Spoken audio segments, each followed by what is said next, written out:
마스크를 벗어야겠네요.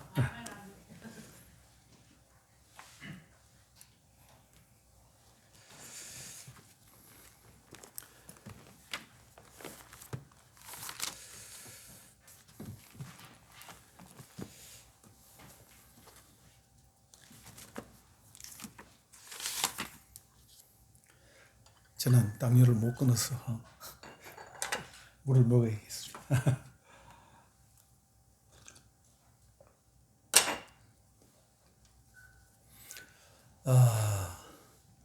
한샘 교회 37주년 참 의미 있는 시간인데 저를 불러주셔서 감사를 드립니다. 교회 이 한샘 교회는 몇 년이 됐는지는 잘 모르겠는데 한번 왔는 기억이 있고 수련회 때는 뭐 몇 번인지 모르겠어요. 예. 만나신 분은 이제 만나시고 그렇습니다. 지난 연말로 은퇴를 하고 서울은 처음입니다. 예. 오늘 새벽 한 6시 정도 일어나서 늦지 않으려고 정말 달려왔습니다. 예. 한샘 크다는 뜻이죠? 맞습니까? 예, 하나. 뜻도 되고 예, 하나라는 뜻도 뜻도 되고 예. 한이란 말이 대전을 한밭이라 그러잖아요. 그죠? 크다, 유일하다 그런 의미가 있습니다. 이제 징기스칸 할 때 칸 있잖아요. 칸을 우리나라 사람들은 한이라 합니다. 예, 그래서 칸, 또 영어로 넘어가면 킹 이런 식으로 다 연결되는 거예요. 한 셈이라는 건 우리 잘 아니까 요한복음 4장에 이 물을 마시는 자마다 다시 목마르려니와 내가 주는 물을 마시는 자는 영원히 목마르지 아니하리니 내가 주는 물은 그 속에서부터 영생하도록 솟아나는 샘물이 되리라. 그런 놀라운 교회가 되기를 바랍니다. 이거는 설교에는 넣는 말씀인데 또 37주년 이라 해서 제가 이 한샘교회가 이런 교회가 되었으면 좋겠다는 그런 마음으로 말씀드립니다. 제가 설교 제목을 몇 번이나 바꿨어요. 복음서에 있는 말씀을 전하다가 요셉에 대해서 한번 말씀을 나누는 것이 좋겠다 싶었습니다. 여러분들 요셉 하면 떠오르는 이미지가 뭡니까? 꿈꾸는 사람, 또 형들에게 팔려가서 노예가 된 사람, 또 벼락출세에서 애굽의 총리가 된 사람, 이런 식으로 많이 생각할 수 있죠. 다 맞는 얘기입니다.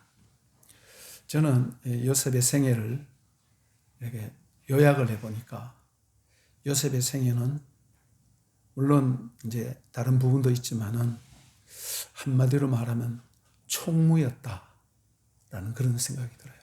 그러면 뭐 총무가 뭡니까? 어떤 모임이 있으면 회장이 있고 뭐 임원들이 있고 하는데 실제적인 실무는 누가 다 봐요? 총무가 다 보죠, 그죠? 뭐 교단에도 아마 총무가 실무를 거의 다 볼 거예요, 아마. 총무는 자기 위에 한 사람이 있어요. 회장이나 누구. 그 다음 나머지는 모든 것을 총괄해서 실무적인 일을 다 보는 사람입니다. 말하자면 이제 좀 세속적인 말로 하면 실세죠, 실세. 그렇게 할 수 있습니다. 요셉은 평생 동안 총무의 역할을 했는데 먼저 보디바르 집에 종으로 잡혀가서 거기에서 총무란 말은 없지만은 보디발의 집에 모든 것을 다 주관했죠. 그죠? 보디발이 요셉을 믿고 다 맡겼습니다. 보디발의 집에서 총무. 그 다음 또 억울하게 감옥에 들어가게 됐는데 간수장이 요셉에게 모든 걸 다 맡기고 일절 간섭을 하지 않았다고 이렇게 말하고 있습니다. 그것도 총무죠. 그죠? 간수장이 있는데 워낙 확실하게 하니까 뭐 볼 필요가 없는 거예요. 감사도 할 필요가 없어요. 그 다음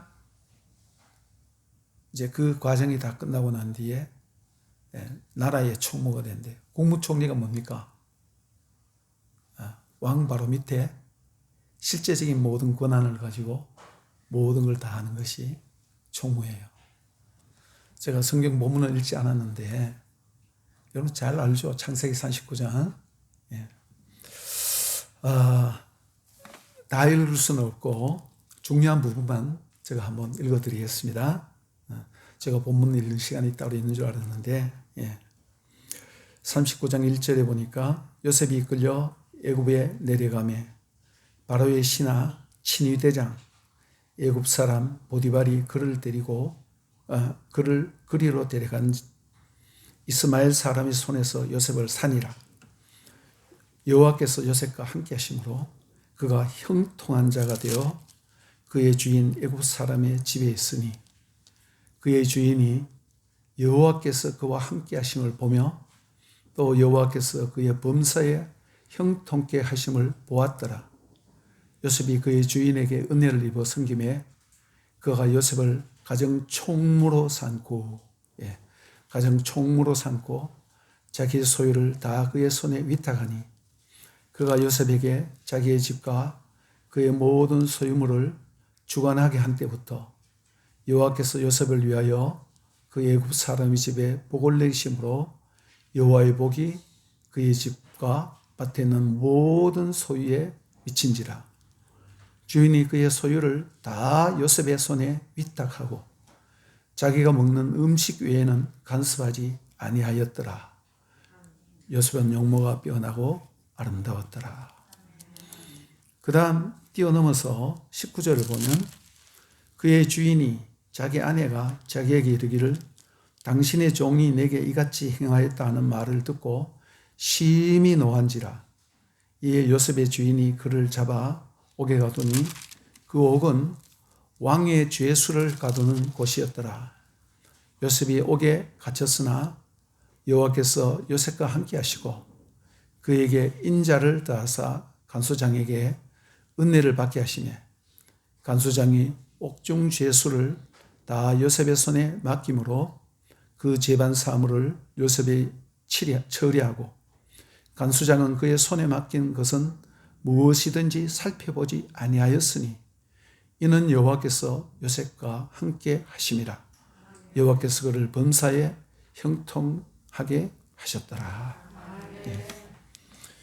그 다음 기왕에 읽는 거 41장 37절도 보겠습니다. 바로가 이제 요셉을 감옥에서 끌어잡아내어서 이제 앞에 거는 생략을 하고 37절 바로와 그의 모든 신하가 이 일을 좋게 여긴지라. 바로가 그의 신하들에게 이르되 이와 같이 하나님의 영에 감동된 사람을 우리가 어찌 찾을 수 있으리요 하고 요셉에게 이르되 하나님이 모든 것을 내게 보이셨으니 너와 같이 명철하고 지혜 있는 자가 없도다. 너는 내 집을 다스리라. 내 백성이 다 내 명령에 복종하리니 내가 너보다 높은 것은 내 왕자뿐이니라. 바로가 또 요셉에게 이르되 내가 너를 애굽 온 땅의 총리가 되게 하노라 하고 자기의 인장 반지를 빼어 요셉의 손에 끼우고 그에게 세마포 옷을 입히고 금사슬을 목에 걸고 자기에게 있는 버금수레에 그를 태우매 무리가 그의 앞에서 소리를 지르기를 엎드리라 하더라. 바로가 그에게 애굽 전국을 총리로 다스리게 하였더라. 바로가 요셉에게 이르되 나는 바로라. 애굽 온 땅에서 내 허락 없이는 수족을 놀릴 자가 없으리라 하고 그가 요셉의 이름을 사브낫 바네아라 하고 또 온의 제사장 보디베라의 딸 아스낫을 그에게 주어 아내로 삼게 하니라. 요셉이 나가 애굽 온 땅을 순찰하니라.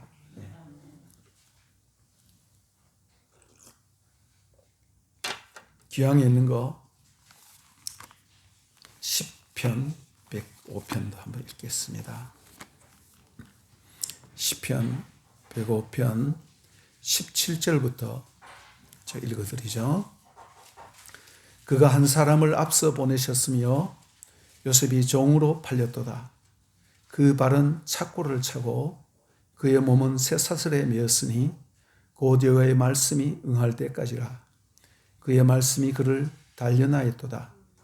왕이 사람을 보내어 그를 석방하며 뭇백성의 통치자가 그를 자유롭게 하였도다. 그를 그의 집의 주관자로 삼아 그의 모든 소유를 관리하게 하고 그의 뜻대로 모든 신하를 다스리며 그의 지혜로 장로들을 교훈하게 하였도다. 예. 이렇게 요셉은 하나님의 총무입니다. 하나님께서는 굉장히 일관성 있게 어떤 사람을 그의 목적에 맞도록 픽업을 해서 훈련을 시키시고 그 훈련이 다 끝나면 하나님의 목적에 맞도록 그렇게 쓰시는 거예요. 요셉에 대해서도 마찬가지로 하나님께서는 개인적으로 생각하면 요셉은 큰 불행을 당했는 거죠. 형들로부터 팔림을 당했을 때. 여러분들 아까 간증을 하시는 지사님이 형제에 관한 얘기도 좀 했는데 형제가 얼마나 가깝습니까? 근데 형들이 자기를 팔아버렸단 말이에요. 그럼 마음속에 칼을 품고 두고 보자. 뭐 이렇게 생각할 수도 있고 또 종으로 팔렸으니까 탈출을 시도할 수도 있고 뭐 온갖 거 다 해볼 수 있는 거죠. 참으로 고통스러운 시간을 보냈습니다. 시편 105편에 그의 발은 착고를 차고 그의 몸은 쇠사슬에 매었으니 여호와의 말씀이 응할 때까지라. 그의 말씀이 그를 단련하였도다. 이것을 문자적으로 번역을 하면 쇠사슬이, 쇠꼬챙이가 자기의 몸을 뚫었다 그런 뜻이에요. 여러분들 쇠꼬챙이 갖고 여러분들 몸을 한번 뚫어 보세요. 혼을 뚫었다 이렇게 나오는 거예요. 여러분들 꼬쟁이, 쇠꼬쟁이 여기서 해갖고 여기서 일로 딱 꽂으면 죽죠, 그죠? 그러니까 요셉이 죽음의 자리에까지 내려갔다는 것입니다. 그렇게 해서 하나님이 요셉을 연단시키고 온 세상을 구원할 구원자로 단계적으로 하나씩 훈련시켰는 거죠. 한꺼번에 무슨 벼락부자가 되게 하고 한꺼번에 뭐 하고 그런 일도 있어요. 저도 그런 일을 많이 경험해 봤지만은 하나님께서는 37년간 이 교회를 훈련시켜 왔는 것처럼 한 단계 한 단계 더 깊이 저희 교회랑 아주 규모도 그렇고 비슷합니다. 그래서 장로는 처음 세우는 거죠. 처음 세우는데 저희 교회는 적은데 장로님은 좀 일찍 세웠어요. 근데 그 장로님이 얼마나 좋으냐 하면 20년 동안 저하고 같이 당회를 하면서 한 번도 제가 무슨 의견을 내면 노라고 대답을 해본 적이 없어요. 지금도 그래요. 저는 물론 이제 은퇴를 했지만은 그렇습니다. 요셉을 보면 개인적으로는 너무나 불행합니다. 그러나 이것을 큰 그림으로 볼 때에 하나님의 섭리와 통치라는 그런 관점에서 보면 이것은 하나님의 손길이라 이 말입니다. 그래서 일관성이 있는 거예요. 아주 철저하게 총무를 만들기 위해서, 궁극적으로는 국가의 총무를 만들기 위해서 한 가정집에, 보디발이라는 가정집이죠. 그죠?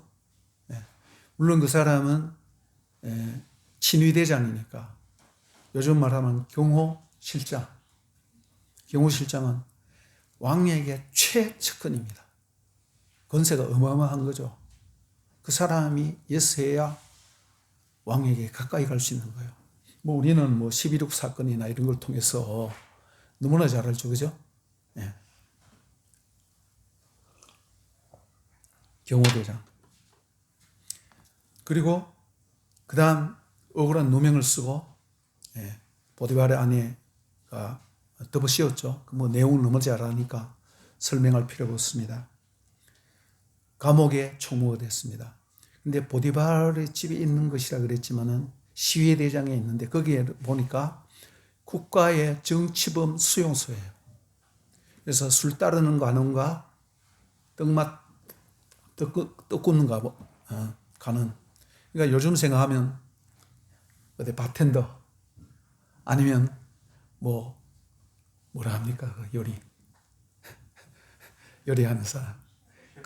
셰프. 그 정도로 생각하는데 절대 그렇지 않습니다. 옛날에는 말이죠. 왕이 한번 취임을 하면 죽을 때까지 왕하는 거죠. 100살 살면 100년 동안 통치하는 거예요. 좋은 왕이 있어서, 세종대왕 같이 훌륭한 왕이 있어서 오랫동안 통치하면 그야말로 복이지만은, 그런 나쁜 왕이 있어서 김정일이나 김정일 이런 왕이 100년 동안 통치한다고 막 그거 어떻게 됩니까? 그런데 쿠데타를 일으키려고 해도 할 수가 없어요. 옛날 그 노예 사회에서 가장 손쉽게 하는 것이 뭐냐면 음식에 독을 넣어서 독살하는 거예요. 그렇기 때문에 여기에 술 맡은 관원이나 떡 굽는 관원, 여러분 느헤미야가 술 맡은 관원이라고 그랬죠. 그죠? 그래서 왕이 술을 먹기 전에 자신이 먼저 시험을 해보는 거예요. 독이 들었는가 안 들었는가.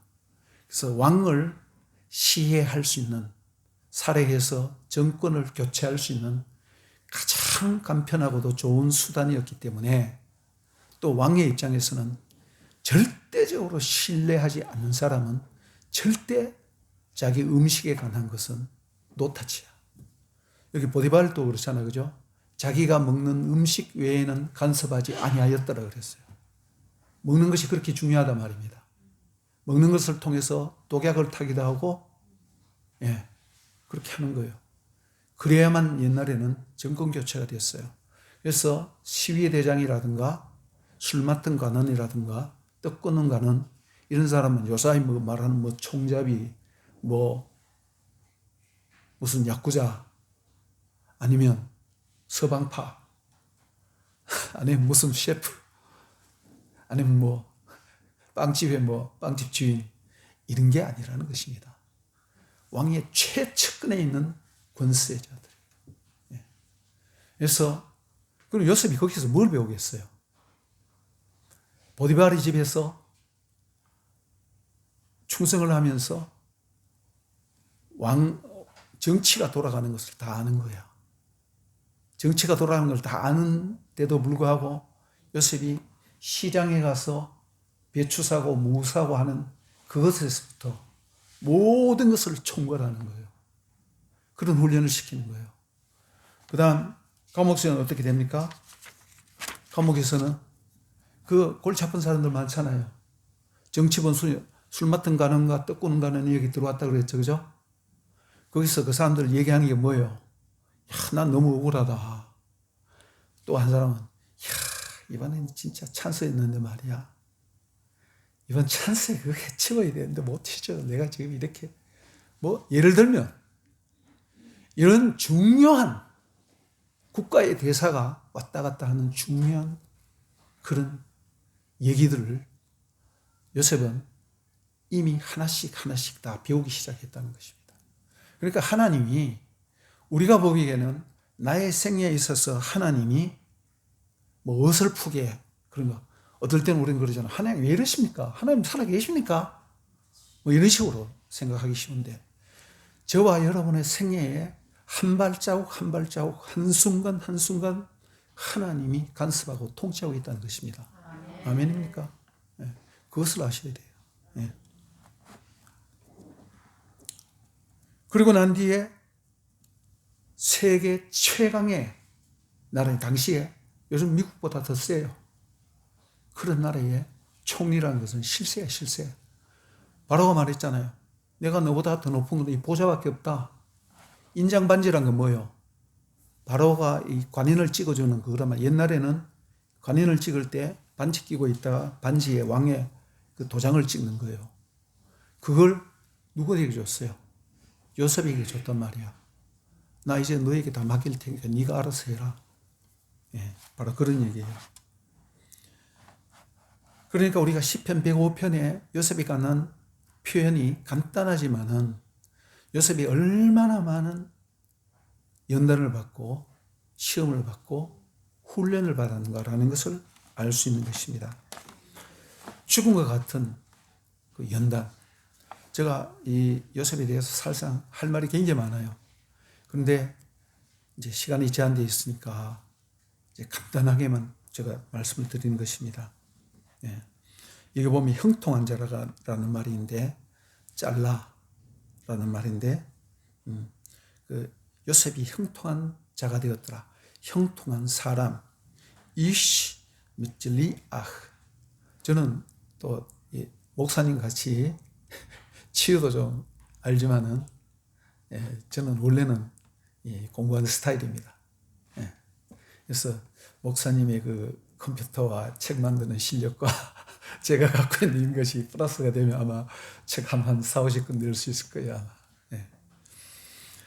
예, 창세기 39장 2절과 3절에 형통한 자가 되어 이렇게 말하고 있어요. 여러분들 노예가 뭐가 형통합니까? 형통하면 형들에게 안 팔려야 돼요. 그죠? 형통하면 노예가 되지 말아야 되는 거 아닙니까? 그 다음 39장 23절에도 감옥에 들어갔는데도 형통한 자가 돼요. 이렇게 표현해요. 아, 형통한 자가 되면 재수 없게 왜 감옥에 갑니까?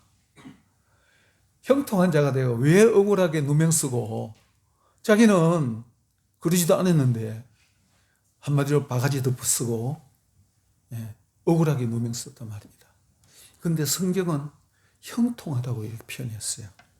이 똑같은 표현이 어디에 있느냐는 시편 1편 3절에 여호와의 말씀을 주야로 묵상하는 자로다. 그는 시냇가에 심은 나무가 시절을 쫓아 가시를 맺은 같이 범사에 형통하리로다. 똑같은 단어예요. 그 다음 이사야서 53장 10절에 예수 그리스도가 십자가에 못 박혀 죽으시고 우리를 위해 고난받는 그것에 대해서 여호와의 기뻐하는 뜻을 성취하리로다. 형통하다, 그런 뜻이에요. 똑같은 단어예요. 여기서 형통하다는 뜻은 일이 잘 풀려간다, 자기의 목적대로 이루어진다, 성공한다, 승리한다, 내가 목적한 대로 성공적으로 일이 성취된다, 그런 뜻이 있어요. 누구의 뜻대로? 요셉의 뜻대로가 아니라 하나님의 뜻대로. 그래서 우리가 요셉의 생애를 볼 때 요셉이라는 한 인간의 관점에서도 스크린 이렇게 봐야 되지만은 또 하나님의 관점에서 왜 하나님이 요셉을 팔리게 했을까? 왜 하나님이 요셉을 감옥에 쳐넣었을까? 요셉이 부탁을 하고 난 뒤에 가나안에게 당신이 밖에 나가면 이제 한 사람은 죽고 한 사람은 살잖아요. 그죠? 나가면 당신 나 좀 기억하고 바로에게 얘기해 주세요. 그리고 난 뒤에도 2년이나 세월이 더 흘렀어요. 하나님은 아마 요셉이 그 사람에게 부탁을 안 했으면 더 빨리 꺼잡아 내줄 수도 있어요. 그래서 우리가 하는 일들 가운데 인간의 그 무엇이 섞이면 오히려 하나님의 일을 방해한다는 것입니다. 그래서 시간이 더 늦어져요. 제가 요셉의 생애를 17살 때부터 창세기 37장에 보면 요셉이 17살 때부터 얘기가 나오잖아요. 그죠? 예. 30살에 총리가 된단 말이에요. 17살, 27살, 대략 13년, 이게 전부 다인지는 모르지만은 적어도 10년 이상 노예살이하고, 노예살이도 모자라서 감옥살이하고, 뭐 몇 년도 이거 뭐 일기장처럼 날짜 기록되진 않았잖아요. 그러나 적어도 30살에 총리가 됐다는 걸 알고, 야, 여러분들 30살에 국무총리, 김부겸 씨 지금 몇 살이에요? 한 60살쯤 됐겠죠. 그죠? 예. 이낙연 씨, 예, 그 전에 총리였는데 몇 살이에요? 60살 안 넘었겠어요. 그죠? 근데 30살, 새파란 젊은 30살 이하 손 들어보세요. 30살 이하. 예, 한 분도 없네. 아, 저기 있는 것 같은데. 예. 벼락 출세에 있는 거 아닙니까? 그러나 그렇지 않아요. 짧지만은 집중적인 훈련을 받았다는 것입니다. 노예로, 여러분들, 뭐 요즘 뭐 노예라니까 뭐 어느 회사에 가서 말이지, 노예처럼 일하고 말이죠. 뭐 별 보고 가서 별 보고 퇴근하고 그런 게 아니야. 착고를 차고 노예들 도망가지 못하게 세고랑 차고, 또 재수가 됐다는 것은 여러분들 발 앞에 나갈 때 요셉이 수염을 깎고 갔다 그랬죠. 그 뭐냐면 완전히 재수들은 인간 취급도 하지 않고 목욕도 못했다 이 얘기예요. 예. 그 다 떨어진 거지 옷에다가 채찍질 맞고 인간 취급을 당하지 않는 머리 덥수룩한 그대로 깎지도 않고 수염도 못 깎고 그대로 있었다는 겁니다. 즉 짐승이었다는 거예요. 짐승. 그와 같이 짓밟혀서 예. 거기서 또 2년. 저는 가만히 생각해 봤어요. 노예 기간 13년 이렇게 됐는데 마지막 2년이 앞에 10년보다도 더 길었을 것 같다. 처음에는 발버둥 치다가 그 다음 나중에는 포기하죠. 그죠? 아, 내 운명이 이런가 보다. 예. 그러다가 뭔가 빛이 비치는 것 같단 말이에요. 아, 저 사람한테 부탁하면 되겠다. 딱 부탁을 하니까 오히려 부작용이 생겼어요. 예. 하나님께서는 이런 것까지도 철저하게 간섭하신다는 것입니다. 그래서 요셉은 형통한 자라 그랬어요. 굉장히 역설적인 말입니다. 그런데 과연 요셉이 그렇게 생각했을까? 근데 나중에 보면 요셉이 그걸 깨달았다는 걸 알 수 있죠. 그죠? 형들을 용서하고, 형들이 나를 팔았다고 생각하지 마세요. 하나님이 당신들을 구원하려고 나를 먼저 보냈습니다. 당신들과 만백성을 구원하려고 나를 먼저 보냈습니다. 이렇게 얘기하는 거예요. 그러니까 요셉이 자기 중심적인 관점에서 내 병을 어떻게 고칠까? 내가 어떻게 이 문제를 해결할까? 내가 무엇을 어떻게 할까? 예. 예. 저도 죽은 사람도 살려봤어요. 예. 정말이에요. 예. 그런 걸 다 알고 있습니다. 그런데 진짜 더 중요한 것은 병을 고치는 것도 중요하고, 치유하는 것도 중요하고, 축사도 중요하고, 저도 온갖 것 다 해봤어요. 진짜 중요한 것은 십자가와 부활입니다. 핵심이 없으면 아무것도 아니에요. 하나님은 요셉을 하나님의 총리로 삼기 위해서 그 십자가의 터널을 다 지나가게 한다는 것입니다. 이 요셉의 고통과 고난에 대해서 아주 특수한 표현을 쓰고 있는데, 여호와께서 요셉과 함께 하셨다는 말을 창세기 39장에 보면 여러 번 쓰고 있죠. 그죠? 2절과 3절과 5절, 21절, 23절, 뭐 직접적인 표현이 아니라 할지라도 여기 핵심적인 것이 뭐냐면 여호와께서 함께 하셨다. 우리는 중요한 것이 무엇을 잘하느냐 못하느냐가 중요한 것이 아니고 하나님이 나와 함께 하고 있느냐라는 것이 중요합니다.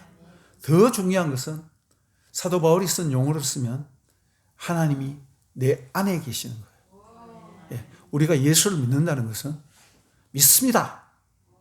미션이 하고 그런 정도가 아니에요.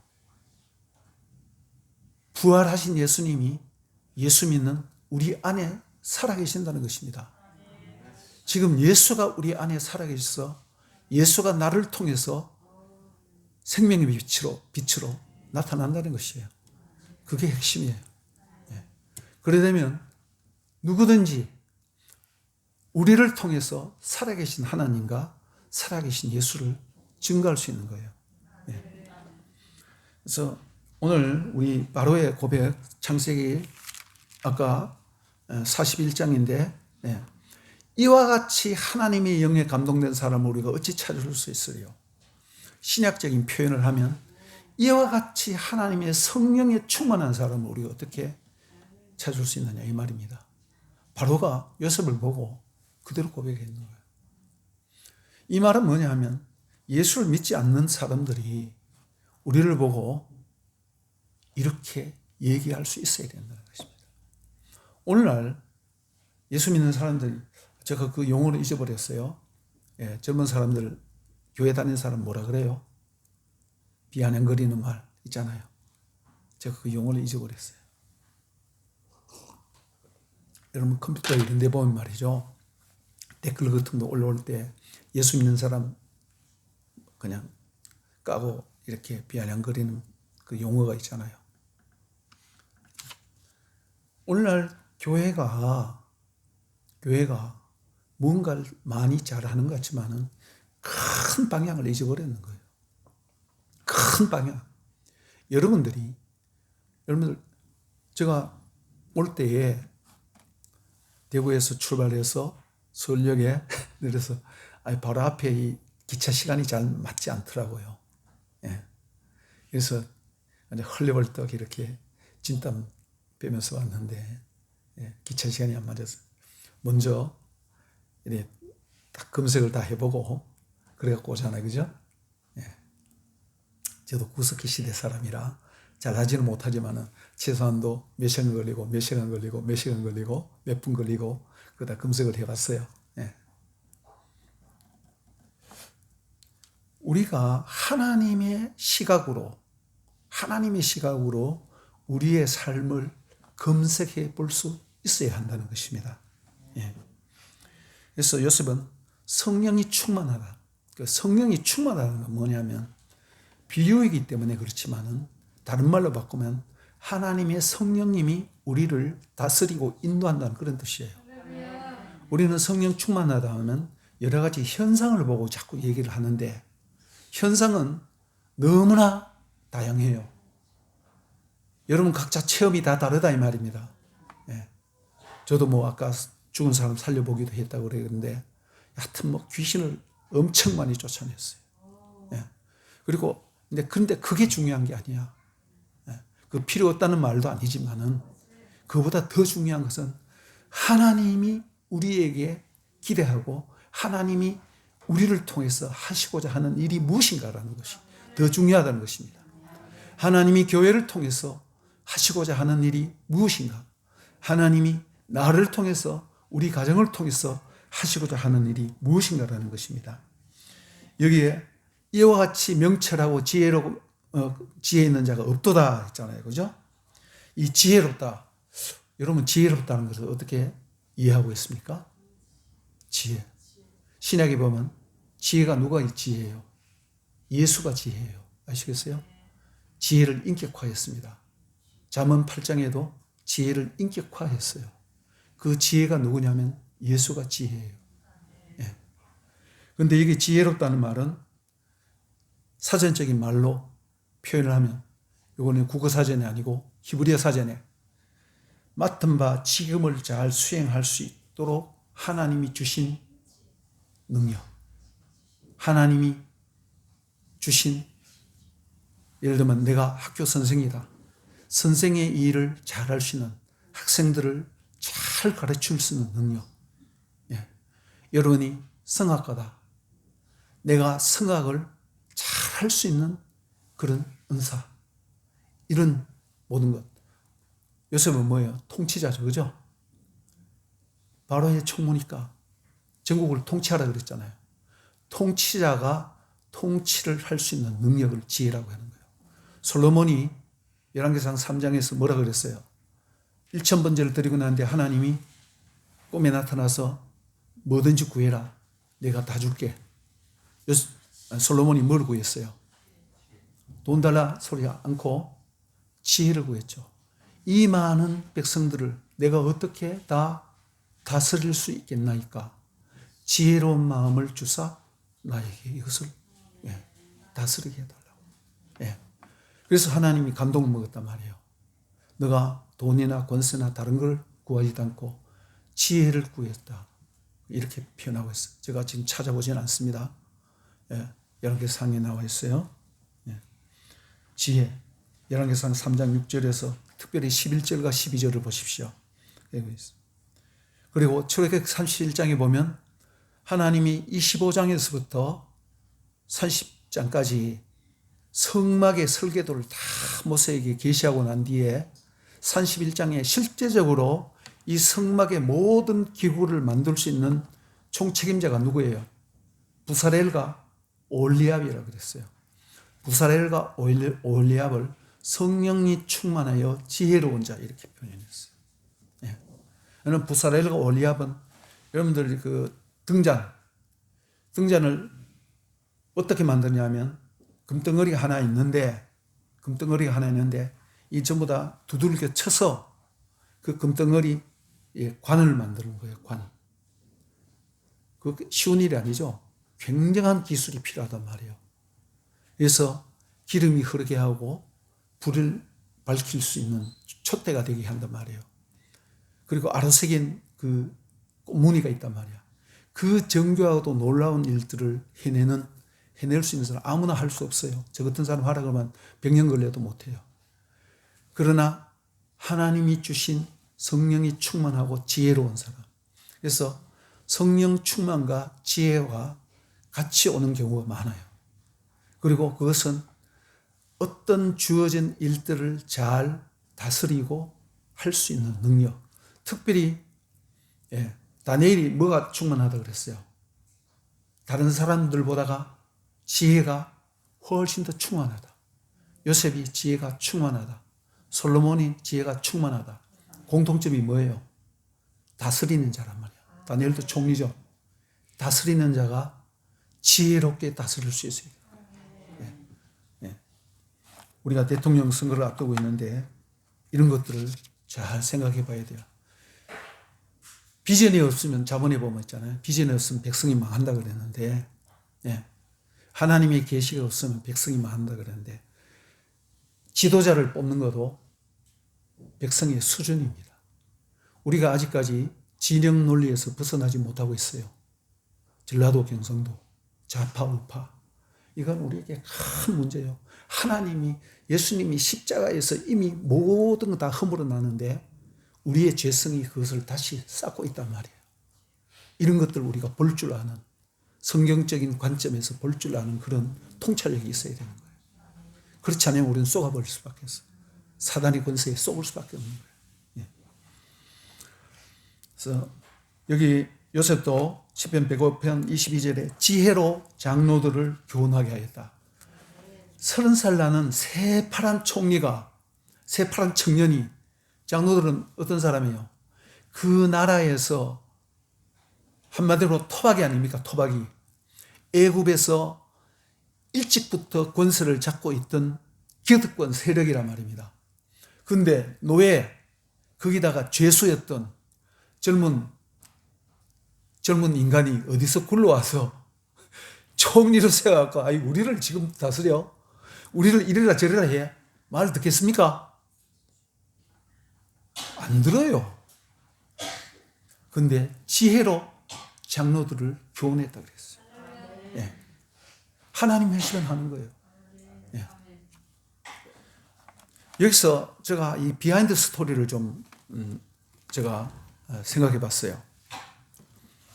바로의 보디발의 아내가 요셉을 유혹을 했잖아요. 요셉이 나중에는 겉옷을 그냥 벗어 던지고 그냥 도망을 갔단 말이야. 옷을 붙잡고 매달리니까. 증거물을 남겼잖아요.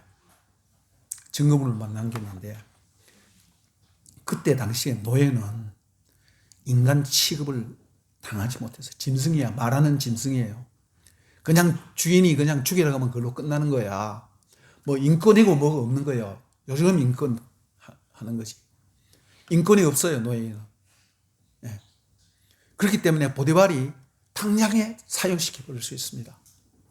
근데 보디발이 누구예요? 바로의 친위대장이란 말이야. 국가에서도 거의 랭킹 1, 2, 3위 안에 드는 최고의 권력자란 말이에요. 그 체면에 있잖아요.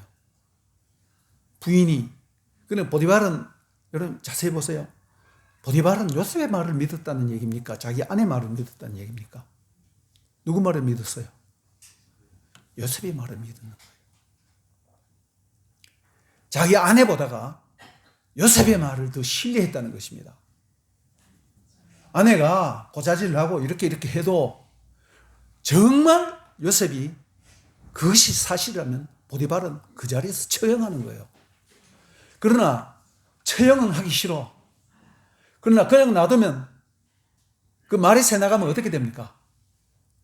보디발의 그 꼬라지는 어떻게 되는 거예요? 그 집안은 어떻게 됩니까? 그러니까 보디발이 머리를 짜내서 요셉을 살려줄 수 있는 길을 터주는 거야. 요셉을 살려줄 수 있는 길을 터주는 것이 감옥에 보내는 거예요. 죽이는 대신에 감옥에 보내는 거야. 그래서 요셉을 살려주고 싶었는 거예요. 요셉은 그 정도로 신뢰를 받았다는 것입니다. 그리고 간수장에게도 어느 정도 신뢰받았어요. 일을 시키고 난 뒤에 보지도 않았어. 얘가 하는 것은 나중에 가서 뭐 오후에 가서 점검하고 한 달에 한 번씩 감찰하고 할 필요가 없었는 거야. 그렇다면 술따르는 가난이 바로에게 요셉을 청구했을 때 그 말을 적극적으로 뒷받침해주고 그렇다고 얘기할 수 있는 사람이 누구겠어요? 보디발이겠죠. 힘 있는 어떤 지사님이 누구를 우리 교회에 뭐뭐 잘하는 분이 있다. 뭐 성가대 잘한다.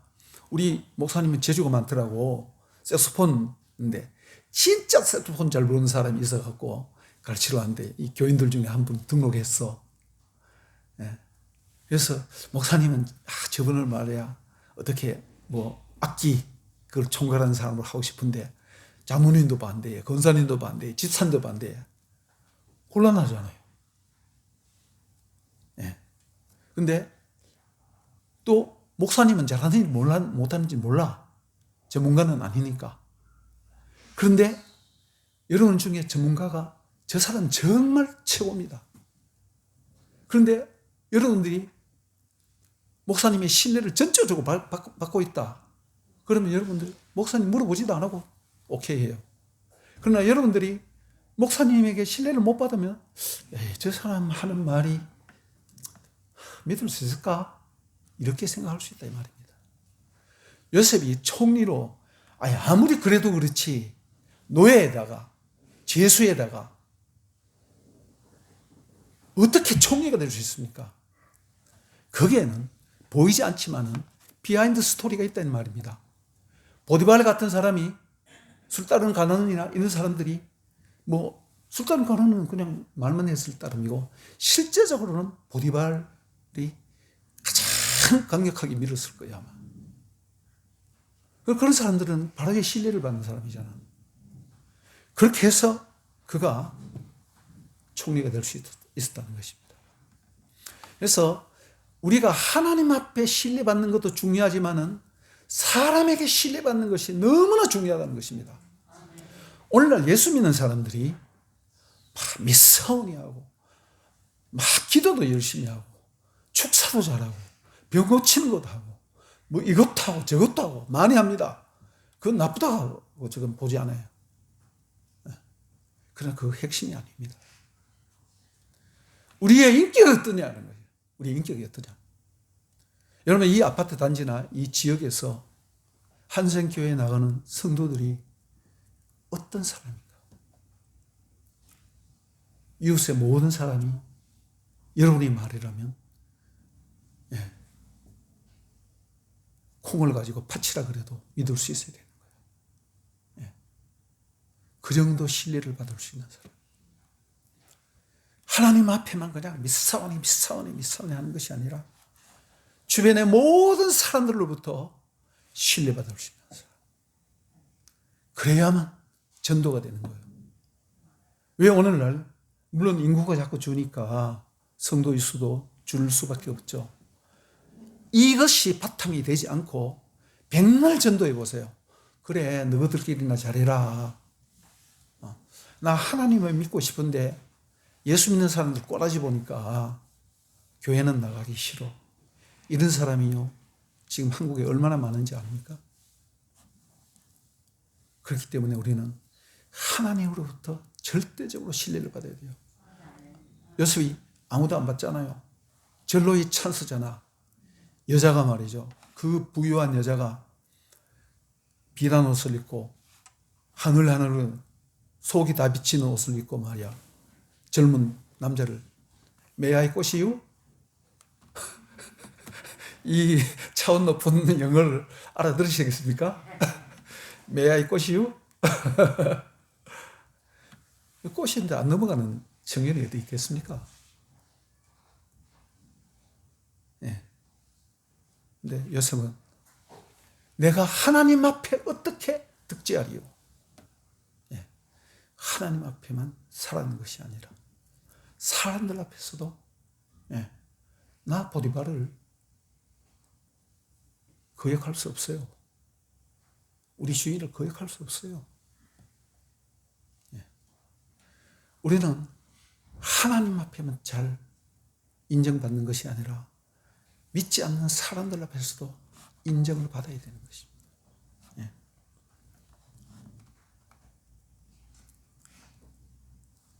그래서 우리가 각자 주어진 위치에서, 제가 하나님의 총무라는 제목으로 했죠. 그죠? 총무란 뭡니까? 자기 위에 다 하나 있어. 나머지 모든 걸 다 해. 여러분 가정에, 여러분 가정주부죠. 여러분 가장이죠. 여러분 학생이죠. 여러분 직장인이죠. 많은 직장인들이 눈치 봐가면서 적당히 하려고 한단 말이에요. 요셉만 총무가 아니고 저와 여러분들이 다 내 위에 한 분, 하나님이 지금 here and now, 지금 여기에서, 내가 가정주부든 학교 선생님이든 정치인이든 우리 모두는 총무라는 것입니다. 목사님만 총무가 아니에요. 장로님만 총무가 아니에요. 교회 다니는, 아니면 모든 인생들이 하나님 앞에 책임을 져야만 하는, 자기 삶을 다스리고 통치할 수 있는 그런 총무여야 한다는 것입니다. 예. 오늘날 요즘 이제 대통령 선거가 임박해서 그 사람들을 한번 보세요. 공통점이 있는데 거짓말을 너무너무 잘한다는 거예요. 한결같이. 거짓말 안 하는 사람 있습니까? 그 중에 안철수 씨가 좀 난 것 같은데, 나는 아니고 철수다. 난 철수 안 한다. 그러다 왜 또 통합하자고 그렇게 하는데, 예. 그것도 자기에게 유리하도록. 뭐 이재명, 화천대유 눈 감고도 할 수 있는 거야. 그럼 윤석열 더 낫습니까? 똑같아요. 하여튼 정치인들 보면 거짓말 잘하면 정치 잘하는 거야. 이것이 이 세상의 대세입니다. 대세. 이때 우리 예수 믿는 사람은 어떻게 해야 되는가? 한마디로 바보가 되라는 얘기죠. 목사님 같은 목사님이 설교를 들어보니까 한마디로 바보 되라는 얘기인데요. 바보 되면 안 됩니다. 죽어야 됩니다. 죽지 않으면 안 되는 거예요. 십자가는 이미 예수님께서 다 지셨지만, 오늘날 우리가 이 땅에, 이 세상에 살면서 요한복음 16장 33절입니까? 이 세상에서는 너희가 환난을 당하나 담대하라, 내가 세상을 이겼노라. 이 세상이란 것은, 우리가 살고 있는 이 세상은 어둠이 지배하는 세상이에요. 그 가운데서 저와 여러분은 빛을 비춰야 하는 것이에요. 어떻게 빛을 비추냐 하면 죽음으로 말미암아 빛을 비추는 거예요. 요셉은 어떻게 해서 총리가 될 수 있었냐 하면, 우리는 결론만 보기 쉬운데 계속적으로 죽임을 당해왔는 거예요. 마지막으로 이제는 다 죽었다 싶을 때에 하나님께서 드디어 딱 사용하기 시작했어요. 죽지 않은 사람은요, 자기 생각이 있기 때문에 결코 하나님이 사용할 수가 없습니다. 맞잖아요. CEO가 있는데 똑똑한 사람이 하나 있어. 근데 그 사람은 CEO쯤 되면 사람 보는 눈이 있죠. 주인이 안 볼 때 인마이 포켓을 할 수 있는 사람이야. 한 사람은 재주는 그만큼 없어. 그러나 아주 진실해. 그럼 누구를 믿고 채용하겠습니까? 뻔하죠. 하나님도 마찬가지입니다. 우리가 이 세상을 살 때에 어떠한 그리스도인이 되어야 하는가? 그것은 하나님의 총무로 하나님 앞과 사람 앞에 절대적으로 신뢰를 얻을 수 있는 신실한 사람. 이것이 진리라는 뜻입니다. 진리. 진리란 무엇이냐? 처음과 끝이 같은 것이에요. 이런 사람이 치유도 하고 축사도 하고 또 여러 가지 은사가 있을 때 날개를 다는 거죠. 그러나 그렇지 않을 때는 모든 것이 다 제로로 돌아가는 것입니다. 그래서 가장 중요한 거. 37년 동안 이 교회에 나온 사람이 있습니까? 37년. 사모님 말고, 사모님은 있습니까? 사모님 빼고? 대단하십니다. 사모님은 도망갈래 갈 수가 없어요.